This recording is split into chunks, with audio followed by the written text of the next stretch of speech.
Hey, I'm Ryan Petrie, and today I'm going to teach you how to ditch the tubes and go tubeless.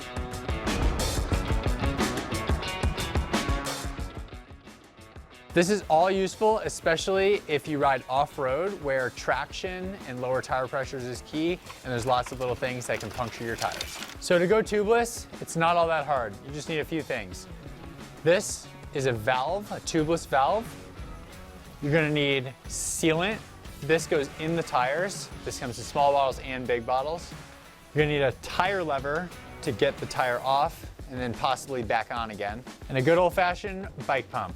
So tubeless technology has been around for quite a few years, and most newer wheels and tires are tubeless ready, but it's always better to make sure so that you can be safe. So first step, take your wheel off your bike and then unscrew the valve, press, and let the air out of your tire. Once the air is out of the tire, you're gonna need to take your tire lever and get it underneath the bead of the tire.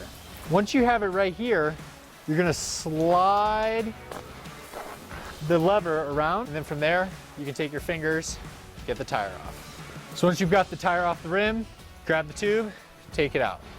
Okay, now you take your tubeless valve and you find the hole, you push it in, and on the other side, you thread until it's nice and airtight.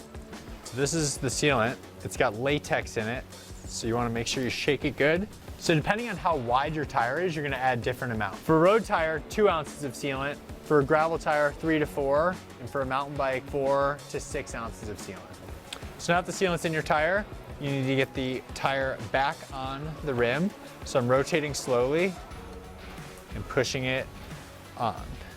So at the end, make sure that the tire is in the center of the rim to give yourself the most slack. And now you just use your hands to get the tire back on the rim. All right, so the tire's on the rim. Now for the fun part. Grab your pump, hook it up to the valve, and you gotta pump like crazy. You wanna make sure that you're pumping really fast to try to get a burst of air into the tire. So your heart rate's up, you heard some loud bangs. That's actually the bead of the tire fitting in seamlessly with the rim. That's what creates the airtight seal that allows you to go without a tube. So once you've heard some bangs and some pops, you wanna look to make sure that the whole tire is on the rim. A lot of times there's a little line, and if that whole line is exposed, you're good to go. Generally going tubeless is pretty easy, but there are times where it's a little bit tricky to get the air into the tire fast enough to make it seal onto the rim. If you're having a hard time, you can take a CO2 and a CO2 head from your flat kit and put it onto the tire and get a faster rush of air, and that can help seat the tire onto the rim. The alternate to that is using an air compressor. You might have to visit your local bike shop to do this, or maybe you have an air compressor at home from some construction projects.